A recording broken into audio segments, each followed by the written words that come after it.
नमस्कार, मी गणेश कामकर। आज मी तुम्हाला आमचा मेघी या प्लॉटमध्ये कंपाऊंडचं काम चालू आहे। माझ्या बॅक साईडला संपूर्ण असं कंपाऊंडचं काम चालू आहे। इथे ना मेघी हे गाव आमचं देवरुखपासून साधारण 10 किलोमीटर अंतरावरती असलेलं गाव आहे। तिथे आम्ही छानपैकी कंपाऊंडचं काम करतोय। रेग्युलर आमच्या सगळ्या प्रोजेक्ट्समध्ये तुम्ही बघताच आहे की आम्ही प्रॉपर डेव्हलप करून आपल्याला प्रॉपर्टी देतो, कंपाऊंड करून देतो, पाण्याचं कनेक्शन्स करून देतो, प्लांटेशन्स करून देतो। असं कंपाऊंडचं कामचं डिटेलिंग आमचं चालू आहे। इथे आम्ही ना प्रॉपर मुकी 1 ते 1.5 फुटाचे ना चिरेची चर मारतो, खालती आतमध्ये मुकी दगड लावतो, वरती ना चांगल्या क्वालिटीचा चिरा आणून ना कंपाऊंडिंगचं काम चालू असतं।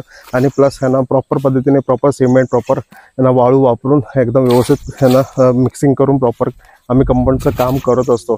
खूप सुंदर पद्धतीने आम्ही हे डेव्हलप करतो। तर हे सगळे व्हिडिओज तुम्हाला आवडत असेल तर हे व्हिडिओज नक्की लाईक आणि भरपूर लोकांना शेअर करायला विसरू नका। आणि आमच्या कोकण प्रॉपर्टी एक्सपर्टच्या यूट्यूब चॅनलला सबस्क्राईब करायला विसरू नका। धन्यवाद।